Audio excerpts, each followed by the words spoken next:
Hello, denizens of the internet. Take 6 of this video. My camera is misbehaving. This is Ruger LC9S, striker fired 9mm carry pistol. The LC is lightweight and the C is carry. It used to be LCP, lightweight carry pistol, LC 9mm striker fired. This is a gun with multiple safeties. It has magazine safety. It has a trigger flipper safety, and then it has a manual safety. With all of them, then the gun goes bang. And that is step 1 for disassembly as well, is you want to discharge the striker. So now it does come with this handy dandy fake magazine to help you do that. The takedown is here. This is not spring loaded, and it's also kind of fragile, so even though it's got little stripes, if you just push down on it, it's going to tend to cant. It's easier if you can get on top of it and push it down. It'll also make the button last longer. Taking the pin out, there's nothing you grab onto. You got to poke it out from the other side, and it's only half exposed. So you line your punch up over here, pull the slide back about 1/8 of an inch, and then poke, and this pin comes out, at which point now slide and frame are free. Captivated double coil recoil spring, lift out the barrel. Belled barrel, that's so that it can actually tip enough. If it was in here, you couldn't tip nearly as far as here, so that's how you get a short barrel in and out. And it also means that when the barrel's in there, that's where the maximum width of the bell perfectly lines up with the barrel, and that means there's no wiggle at all. Keeps it very accurate shot to shot. The safety is in a little bit of an unusual place compared to most striker fired guns, where this safety is at the front end and not at the Sear end. In this case, this is the safety, and with it pressed, you notice that there is no return spring either. The striker just floats in that last 1/16 of an inch or so. However, when the striker is cocked back, it can't get past the end of the button. So the lever in the frame is actually going to operate on this part, and the striker will then be able to come forward to the point where it bumps into either the safety or slide, which are at the same point. So that's what's going on there. To disassemble it, don't be fooled by this hole. You do want the safety released and the striker forward, and what you'll find is that there's a plastic sheath behind, a sleeve that the striker goes through.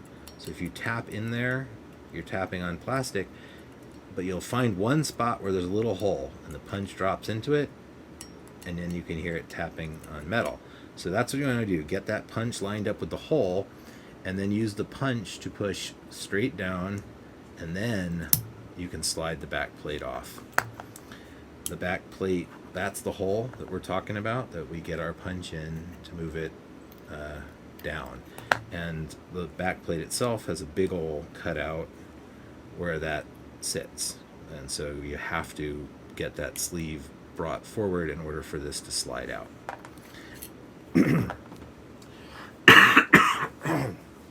Oh, excuse me. Coming down with a cold. So slide your striker assembly out. Now you can see what this hole is for. There is a pin in there with a hollow end. That's the retention system for this. So the reason it has a hollow end is because they want you to be able to slide a punch into it. It only goes about 1/8 of an inch deep. Take the pressure off by pushing the safety in, and then with the punch stuck into it, just push the punch to one side or the other, and you'll be able to draw the pin out. So basically it just gives you a way to, with a little tension, grab onto the pin and drag it out. It's important when you put the pin back in to remember that if you put it in hollow side first, you're going to have a hell of a time getting it back out. Once it is out, however, the safety just pops right out, and then you can see what's going on. It has these ridges on one side that the pin rides in, giving it enough room to go up and down, but preventing it from falling all the way out of the gun. And then it sits here to keep the striker from going forward, and when something pushes it down, then the striker can come the rest of the way to make the hit. It doesn't come past this top surface. This is actually the surface that the lever in the frame uses to operate it. It's a pretty simple striker assembly. To take it apart, give pinky under the metal end to give it some purchase, compress the spring and lift out the two spring cups, and then guide the spring off gently and slip it out of its sleeve. When you clean this, no oil on these parts, no oil in the striker channel. That's just a sure way to get a gun that's fouled up and stops working. Striker fired guns are designed to run oil-free in the striker channel and assembly. When you put this back together, you just do the opposite of taking it apart. Put the sleeve back on. The sleeve should go past the end of it. Again, stick your pinky under it for purchase, drop the spring on, and the only hint here about positioning these is because there's two of them, they connect and they come together in the middle. Don't align the seam between the two striker cups with the end of the spring. That gives it a chance to dig in between them a little bit. Your spring cups will last longer if one of them is simply covering that whole end. So I like to position them that way because as tiny as they are, they tend to be expensive, relatively speaking. And just pop them back in and then let the spring pressure go back and your assembly is back in order. The last bit is a little bit tricky, getting the extractor out. The extractor has a plunger behind it and then a spring behind it, all of which is in a blind hole that you can't get at from the back, so you got to do everything from the front. This little tiny hole in the side is to give you access to the plunger itself, which has a similarly positioned tiny hole in it. And what you have to do is use something, preferably something non-marring. I'm going to try and use this toothbrush to do it. And what we're going to do here is take our tiniest punch, and when we come in here and move the extractor all the way back, what you'll see is that you can see all the way through the hole in the slide to the hole in the plunger.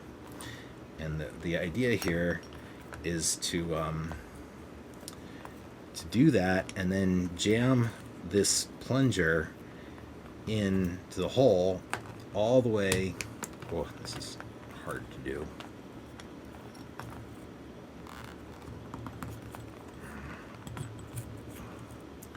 All the way in so that it's into the hole in the plunger.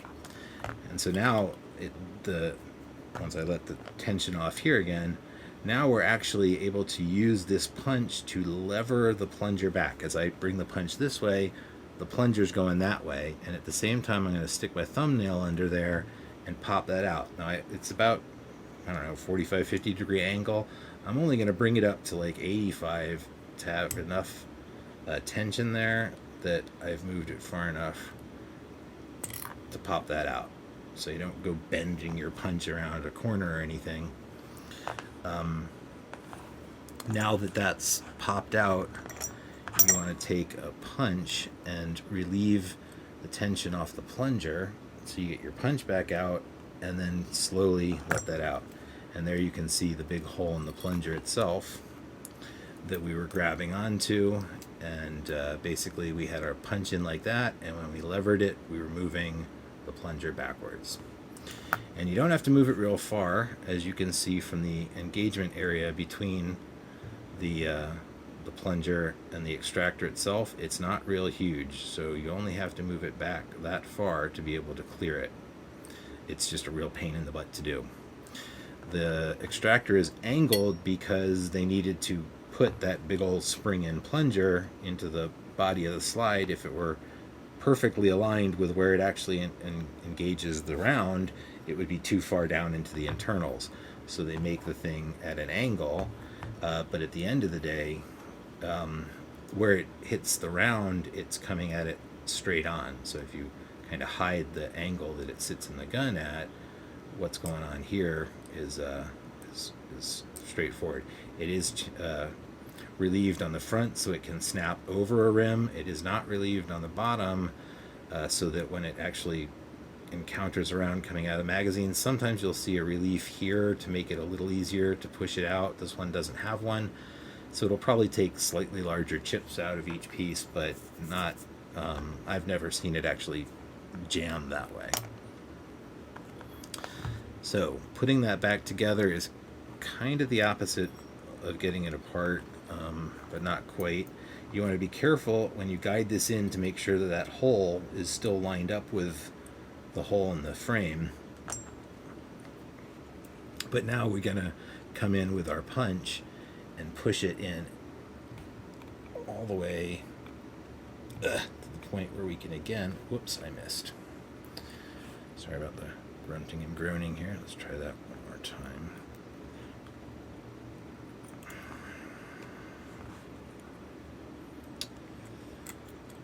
This is a pain, I won't lie. Mainly because my punch is a little fragile. So again, we're gonna push this all the way in there and get our, damn. There we go. Get the punch in there at the same time. That hurt. And this is a little easier. Once that's in there, this pretty much is going to snap in place with just a little bit of levering of that piece. And now it's in there, at which point, again, all you have to do is bring the extractor out and your punch will come out of where it's pinched and it's back together. With the safety, remember, as the little stair steps go up, that's towards the front of the gun. The spring sits nice and deep in there, and so tends to be able to hold itself in place, which is nice. Once you seat it, make sure the spring didn't fall out and that it's still springy. Grab your pin with the hollow end and make sure the hollow end is back.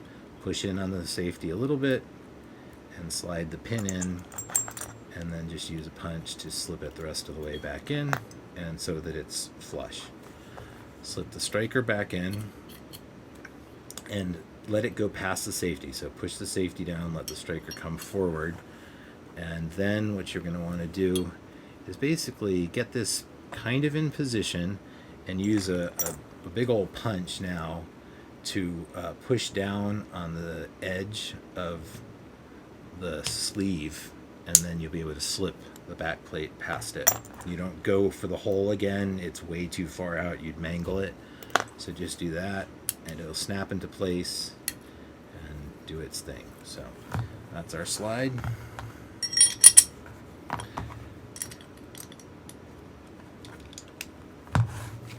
And now for the fun with the frame.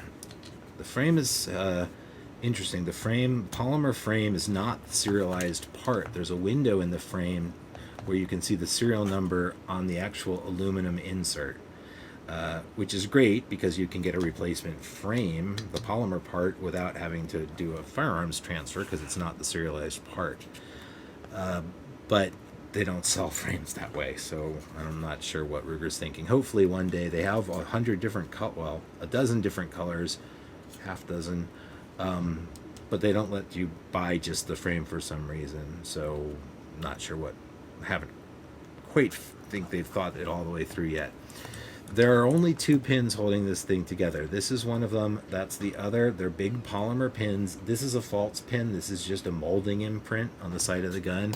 If you're looking at the left side, there's nothing there. Don't hammer these out to drive them out. They should come out relatively easily. They're large. There is a little bit of a weak point here because it's so close to the back. I have seen one of this series actually crack the back of its polymer off when somebody was wailing on it trying to get it apart. I find that after the very first time that I tapped it out with a hammer, since then I can just use hand force on my punch and get these guys to come out without a fight. If you do crack one of these, they're cheap as wood, easy to replace. So when you pull this out, which is the next step, we're going to pull the guts out. Basically comes straight up, the trigger will bump its way out. But if we just did that, a lot of springs would send stuff flying. This piece, not held in by springs, it's just going to fall out. But the slide lock, the safety, and on this side the trigger bar are all spring loaded, and it's the polymer frame doing half of the retention.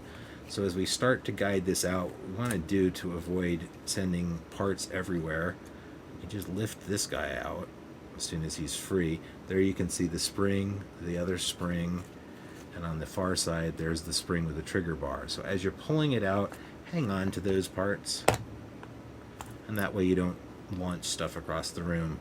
And then the next thing I do is set it down on that side, so now my bench surface is holding the trigger bar one in there as we go to take these parts off.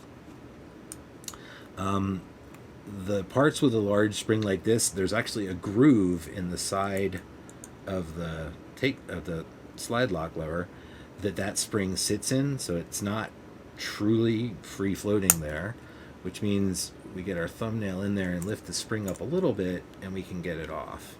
And what you'll see, that's the little cutout I'm talking about. That's where the end of the spring actually rides in there.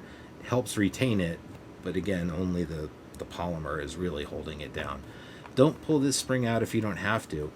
All of these machinings on the aluminum block here are undercut so that they're actually, the hole gets wider the deeper it gets. And so this spring is actually inside the frame a little bit. If it breaks, yeah, pull it out to put the new one in. But otherwise, getting this in and out tends to wear that really fast. Same with this one. This spring I tend to hold in and just lift the safety straight out. This one on mine is in a little bit floppier, so it falls out on its own. Again, don't force it out. It does have undercuts in the top section. It just isn't particularly super well fitted on mine, so mine comes out. If yours stays in there solid, leave it in there. So we'll get to how the safety works a little bit later.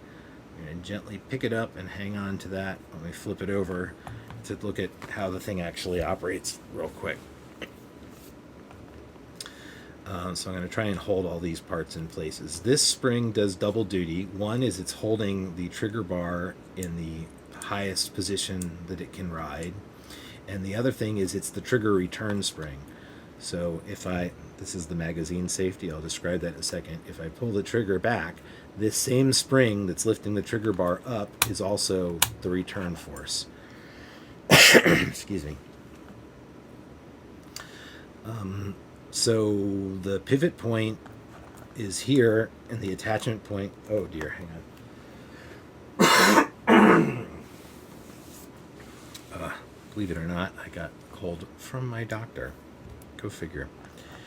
The pivot point is here. The attachment point of the trigger bar is above that, which means when the trigger goes backwards, the trigger bar is going forward. So with that piece of information, that's really what you have to understand. When you pull the trigger bar is going to go forward. Everything else that we're going to describe we can do without the spring tension. So I'm going to use my fingernail to pull that guy down and then let him unwind gently. He will unwind 180 to 200 degrees and end up flopping around in this forward and down position. So that's normal, and that's important for when we go to reassemble it. Now, thinking about how the rest of that works, when we pull the trigger, it's going to go forward, and we know that the spring is also going to want to hold it up. So if we look at the shape of the trigger bar, we can see what it's going to be doing.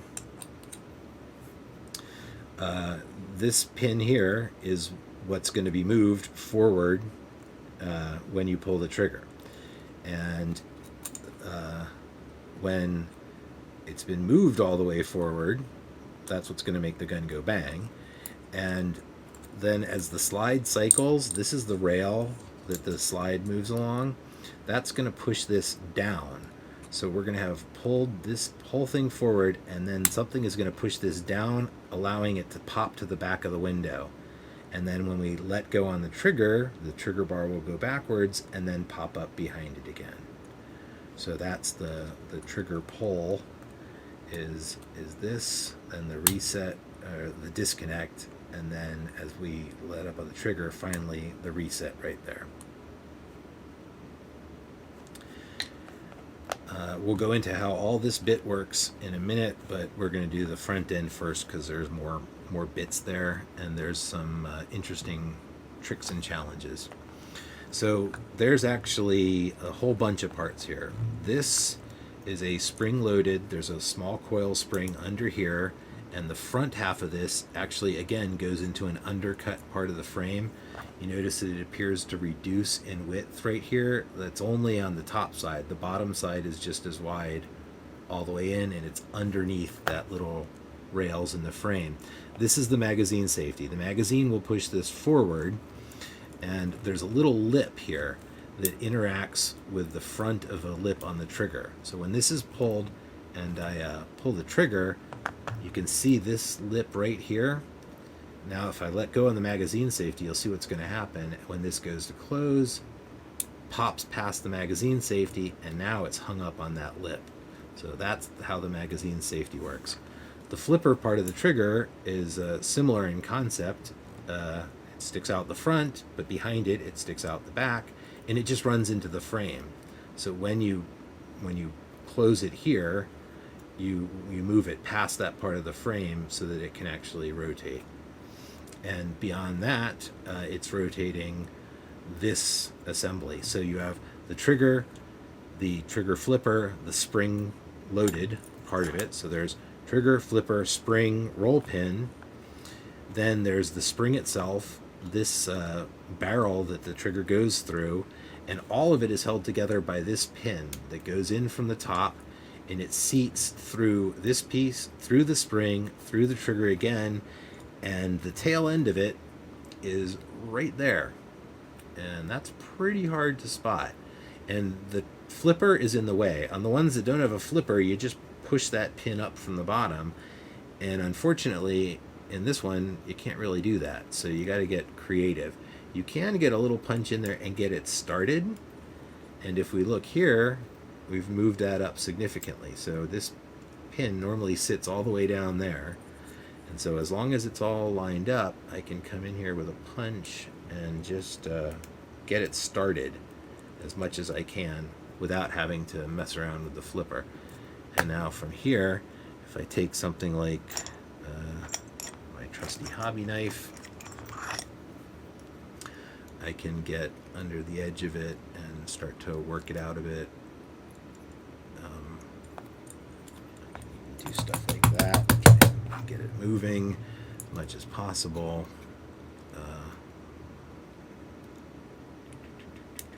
And eventually get it to come up.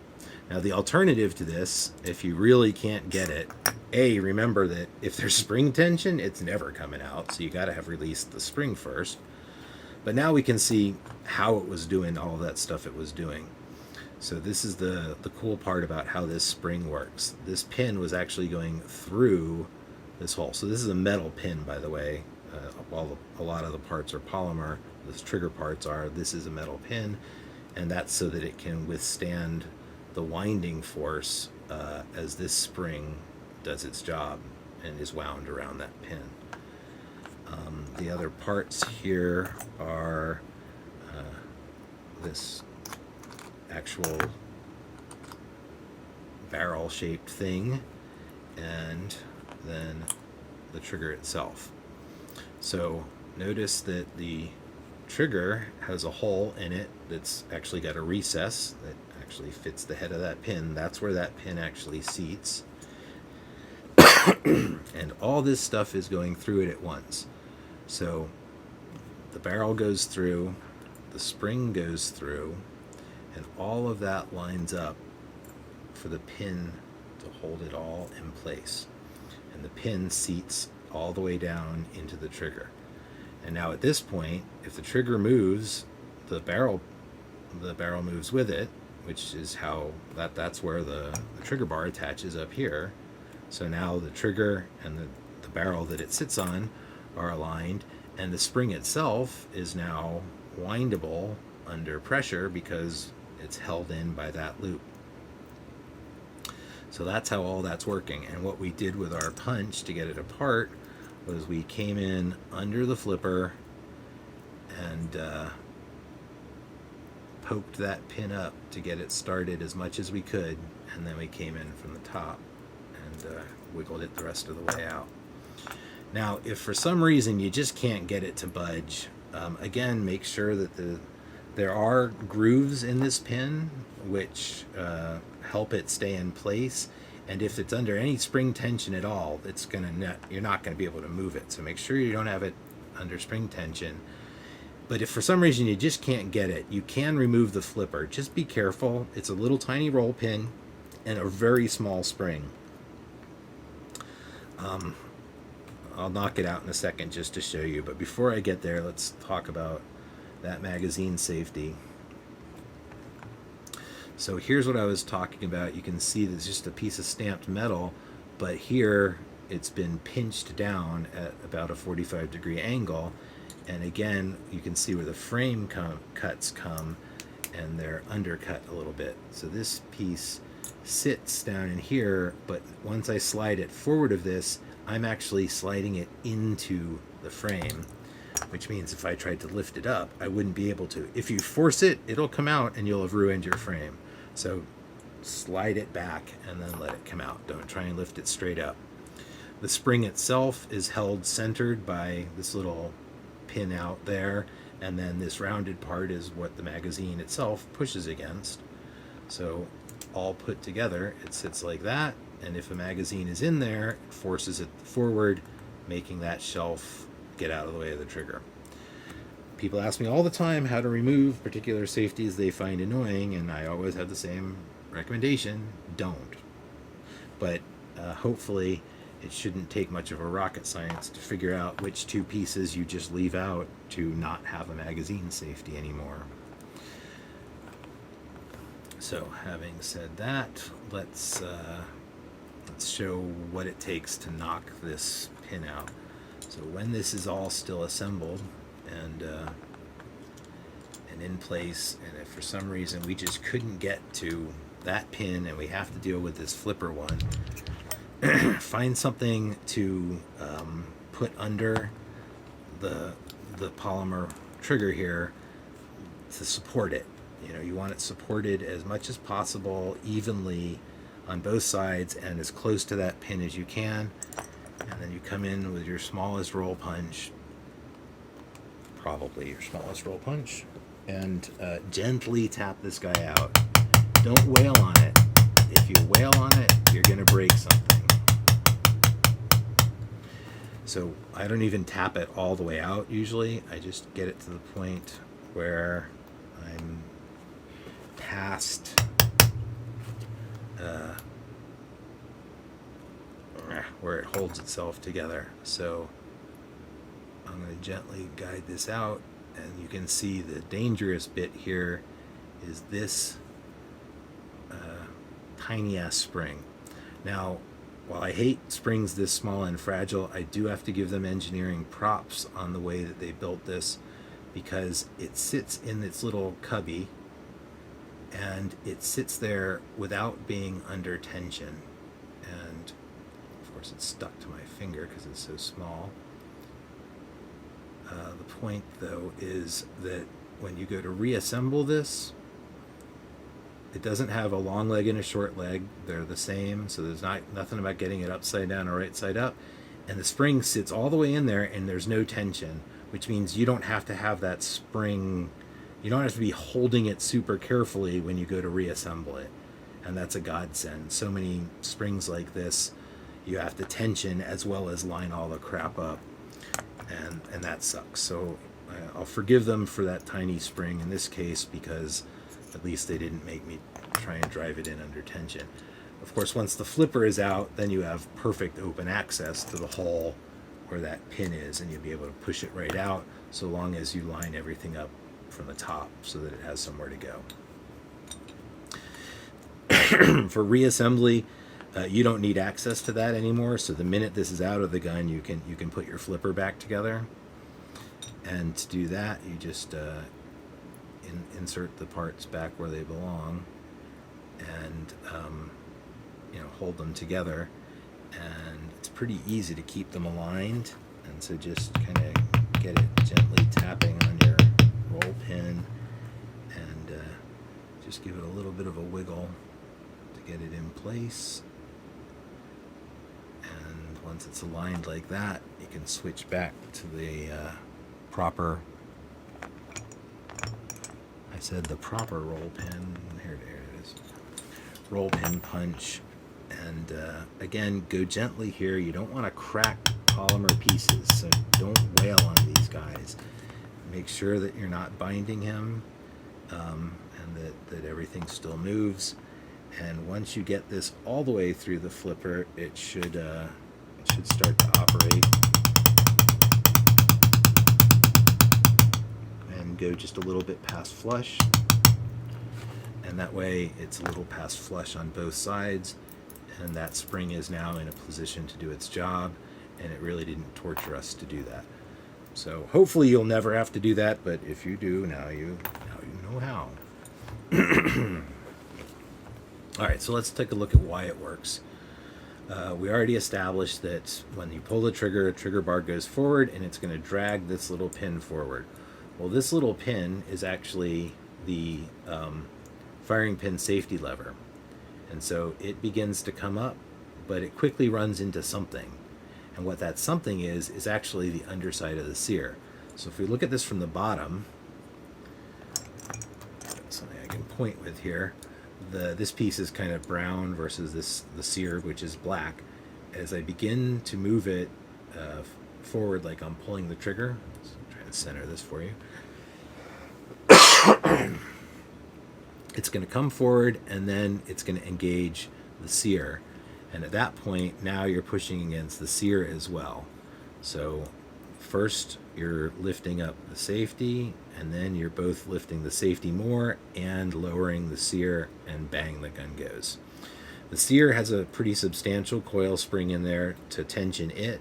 And what's not so obvious from this view is that there's also a second spring in this safety lever that's it's recessed into the piece itself, and it actually pokes through the frame right here. That's the end of a spring that's completely encased in this piece, but it uses the edge of the frame as an anchor point. So that's important to know, that there are two springs here, not just the one you can see. And the other thing that's not completely obvious is that this is actually a removable ejector as well, which I love. It's a replaceable part. And the whole thing is being held in place by this pin, which also happens to be the fire safe indicator. So the only other thing of note here is let's talk about how the safety does its job. So over here you see what's happening with the trigger bar. From underneath you can see how the safety picks up the Sear and moves it. But from this side you have a little bit of a view into why the safety can do its job. So everything you see on the safety here is just kind of decorative and this spring action to hold it in place. The actual meaningful bit is this on the back, this little rectangle that sticks into the frame. And that's all it is this rectangle. Everything else is on the outside of the gun. And basically that rectangle is either down here, where it doesn't do anything, or it's up here where it blocks this leg of the Sear. So if the safety is in the up position, the Sear can't come forward because it runs into the rectangle of the safety. So that's how the manual safety works. You can kind of see that if we just stick it in place and shine a little extra light on it. That's and hold this all in with one hand. So if you can see down in there, the Sear clears the little rectangle when it's in the fire position, and when we move it to the safe position, now that rectangle of the safety blocks the Sear from coming any further forward. So that's how the safety works. Okay, so to get it apart, there's only one caution, which is this spring can take off on you. You have been warned. Keep your finger over it until you have it under control. So I'm just going to poke that pin all the way out. I don't like to push on the shiny enamel side, so I push on the other side. And I'm never going to completely expose this. I'm going to keep a finger over it and try and poke it until it releases, and then I can lift it out once it's no longer under tension. So I kind of push the Sear a little bit down into the back at the same time as keeping a finger over it, because I have had it launched 6 feet on 2 occasions so far.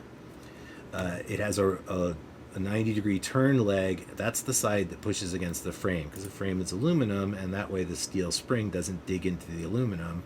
It doesn't need that on the back because it's going up against the Sear, which is its own steel. The ejector lifts straight out, and it's nice because not only is it retained by that pin, but it has these 3 anchor points that just keep it nice and firmly exactly where it's supposed to go. So it don't wiggle around, it doesn't flop around, and it's replaceable. Nothing is worse than a non-replaceable ejector. So anyway, now that I've knocked the Sear most of the way down, it should fall out the bottom, and we can see the back side is where it holds on to the striker. The spring sits in there. This is the leg that bumps into the safety. And then in the back, it's half carved out here for where it overlaps with the final piece. The firing pin, the striker safety lever. So this is the integral spring I was talking about. They carved out and milled out a section of this piece, and this spring sits in there. And so it has 2 legs, a short leg and a long leg, both at opposite 90-degree angles. The short leg is the internal anchor, and it's pretty obvious because if you put it in the wrong way, it doesn't fit at all. So if you put it in with the long leg down, everything is just wrong. It just doesn't work. So it's pretty hard to screw this up. I did want to actually adjust my spring because it's not got quite as much tension as I like it to have. So anyway, that's neat because it makes it so the spring is, completely, enclosed in that flush space up against the side of the frame. So the other aspect of these guys is how they overlap here at the bottom. And so that's just it. This has a big chunk that fits into the space there. So as this comes forward, it has no choice but to encounter the Sear and operate the Sear.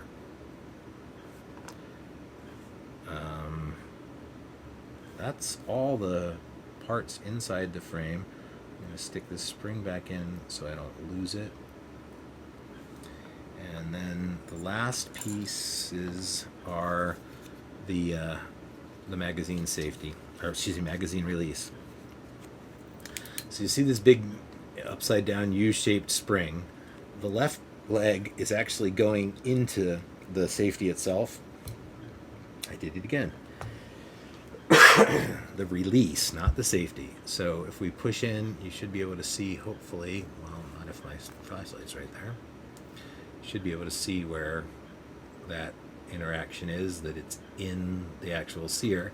And on the other side, as it comes around, it actually makes a little tiny 90-degree turn at the end and sticks into the side of the frame. That's the end of that spring. So that keeps it from moving up or down. And then there's also little rails that it sits in, so it can't flip down into the inside of it. So it's in little runners on the left and right side, but once it's got this leg poking through the side, it really can't go a whole lot of places. So to disassemble it, that's the first thing we got to do, is stick something in there and get that guy moving. Once I've got him pushed in and no longer interacting with the frame, I can come in here with a screwdriver and drag that out, at which point the mag release can be removed ever so carefully from the other end of the gun. And that's the hole for the long leg of the spring, and then that's the shelf that it actually uses to catch on the magazine. So it's rounded on the bottom, so the magazine just gently pushes it out of the way, but it's a flat shelf on the top, so once it gets there, it pops back in, and it holds the magazine in. So sorry about the coughing, guys. Okay, so we'll go ahead and pull this the rest of the way out so you can see all the gory details and watch me struggle to put it back in. So in place, notice it has a little bit of a turn here at the end and straightens out. That's because it has seat all the way in. So that last 1/8 of an inch that's straight seats all the way in there. and then here's that 90-degree turn that pokes out the side of the frame. So getting it all back together is not super hard. What I like to do is, if you just try and push it down the tracks, well, because it's so wide at the ends, it's going to gouge the crap out of the gun. So you don't really want to do it that way. What I'm going to do is I'm going to set it down in there. It's pretty far down, but basically stop right about here, 1/8 of an inch before the end. I don't want this to be exposed down here. I want room for the magazine to slide in. But I'm going to leave the long leg in the middle of the magazine well, and I'm just going to position it. So the short leg that's got the 90-degree turn, I'm going to set that in its runner, like so. But the other one is just sitting in the open, and I'm going to then use my fingers to slide it down into its groove. And I might stick the screwdriver in to assist with that. And once you hear it go snap, it's now in place. And so I overshot just a little bit. So again, I can come in with the screwdriver and just lift that up a bit so it's out of the way. And then I can pop the mag release back in. And here's where you got to line stuff up. Get a flashlight to poke your head in there and see. You really want it to be lined up really well with the end of the spring and the hole that it's going to go into, because your next step here is just to push it down into place. And if you're not lined up with the hole, then it's not going to go. If you're pretty sure you're lined up, one of the things you do, it's very hard to just push this straight down because of the way, it's pushing into its runners. If you come in on the side that's got the 90-degree turn, it's a little easier to get it to slide down and pop into its space. You just got to make sure that the other side actually engaged where it's supposed to. And then I, come over and make sure it's really settled in there, and it is. You can see it coming through the side, and it works. All right, so we've completely disassembled this gun. Let's put it back together. This piece, not so hard to get in there, except that my fingers are fat, and the hole that we have to work with ain't real big. So I grab it by the back and make sure the spring is in there, and you pay real close attention to where the end of that spring is in relationship to the part that you're going to be able to see easily, because what we got to do is sit it in there and lift it into place, and it's really hard to see when that spring is right where you want it. So once you get it there, use your thumb to kind of hold that piece in place as best you can, and come through with a punch or something to kind of hold it all in there. And at this point, I like to start the pin on its way in, keeping in mind where the red side is. And so we can get this guy started. I'm holding with the punch just to keep it lined up. So now we've got him started. We don't want to go any further past that because we don't want to bump into any of the other bits as we go. Then I pop the ejector back on. Whoops, and I missed. It's got 3 little pins to line itself up, and I still managed to miss. And so with all that said and done, the Sear you can put in from the bottom. You can't put it in from the top because the safety leg is in the way, but from the bottom you can. It's just a tight fit, so you got to get him in there, wiggle him around a bit.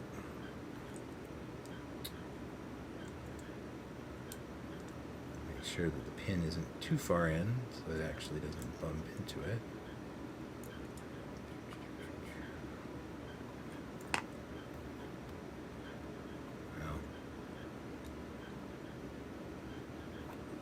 It will go in eventually.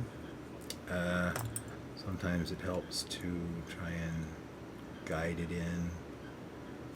Sorry, keep pushing it off frame. There we go. Now he's moving. So once he's in there a good bit, should be able to find the hole and get them lined up again. And now we can work the pin back through. And again, I don't want the pin to go through the sear. This is a little bit of a weird thing. I'm going to do it temporarily just so I can get the ejector in place. So this is, again, like I said, I'm just going to be doing this temporarily. Remember, the long end of the ejector is the forward side. So once the ejector,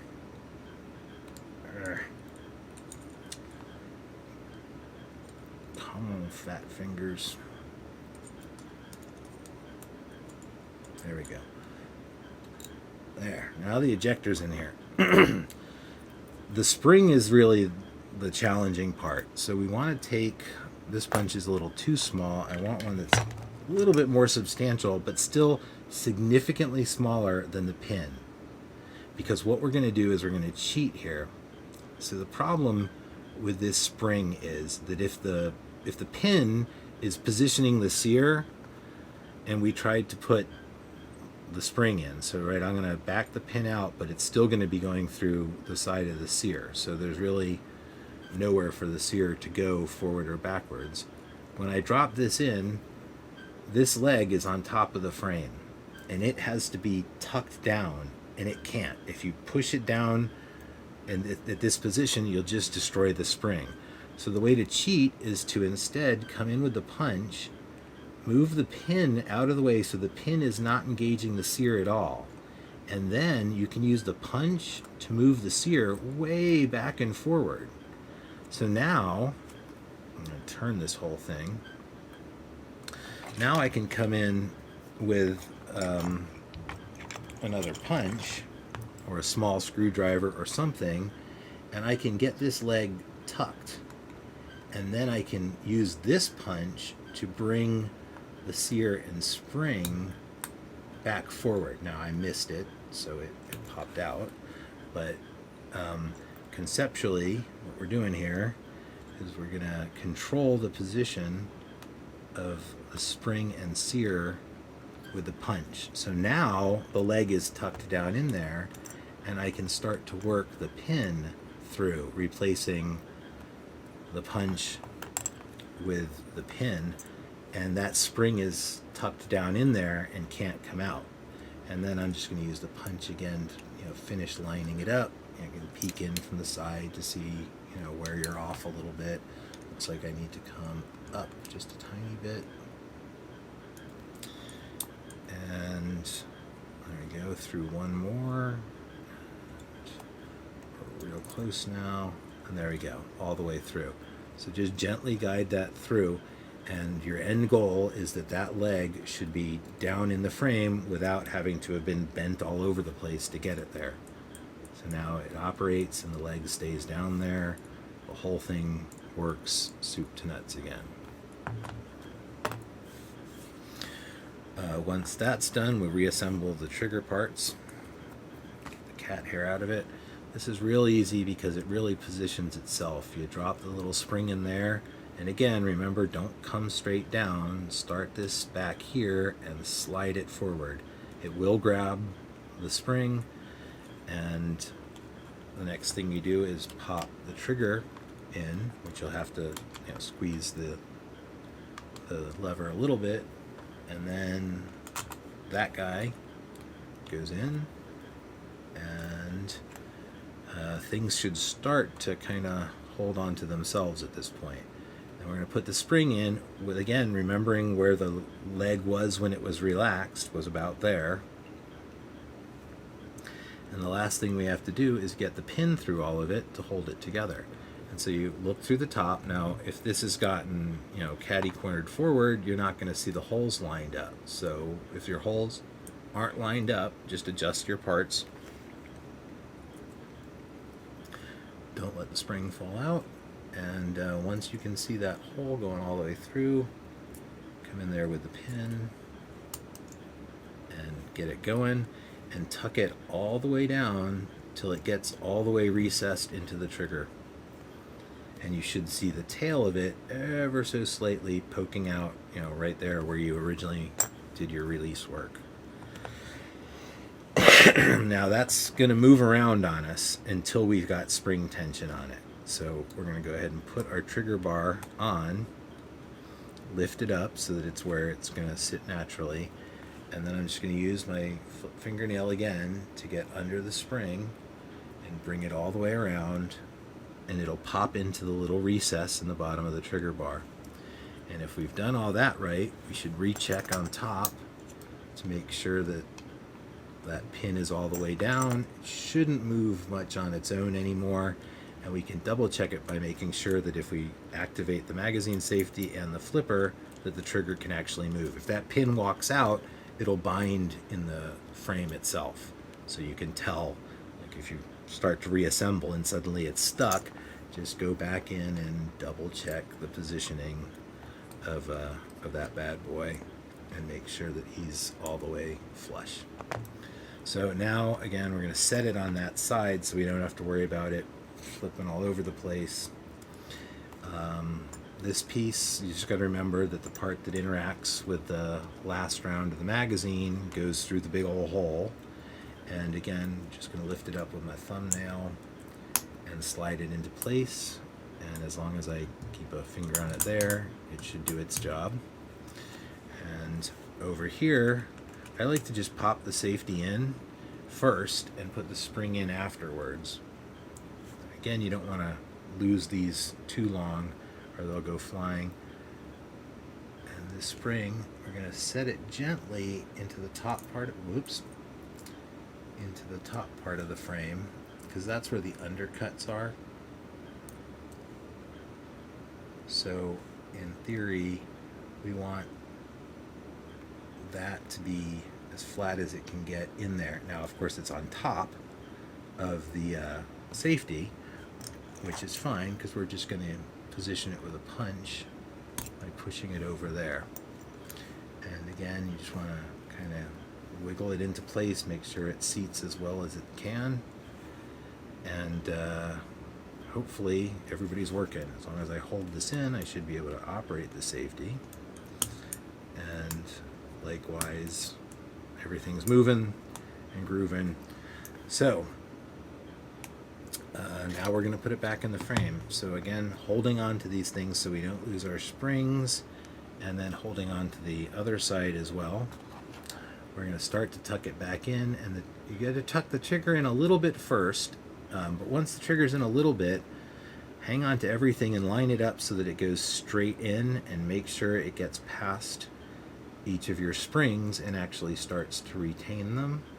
And then before you go too far, the disassembly lever, you want to put that back on and make sure it's aligned with the lower set of holes. That's the actual takedown position as it goes in. And we cleared the springs on that side, and so the whole thing just sits down in there. And springs should all work. And last but not least is to take our pins, and put them back in. And what I have found is that if you line them up properly, they should go in with just finger pressure.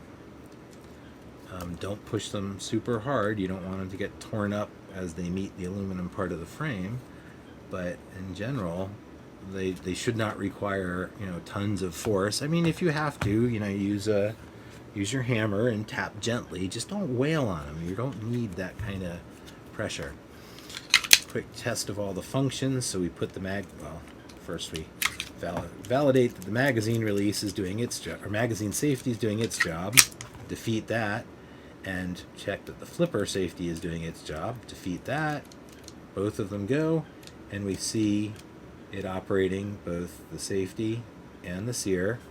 And we can also push down on that and make sure that the disconnect and subsequent reset happen, and everything's great. And then finally check that the manual safety does its job. The trigger is stopped there, and the Sear doesn't go down all the way. It does move a lot, which is terrifying, but you can actually see under the back plate and that it's not anywhere near an unsafe amount.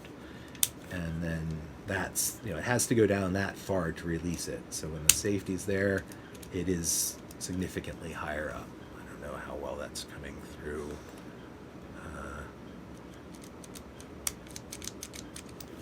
Hopefully you guys got the point. Let's make sure your recoil rod assembly is in its groove, and the slide should just slip right on. And again, pushing this back 1/8 of an inch to line up these holes, and completely fail to line them up. This pin is not directional or anything. Once you get it in there, make sure you pop it all the way through. Then you can let go of the slide and just get a thumbnail under there, lift it up. That keeps the pin from falling out. And now the whole gun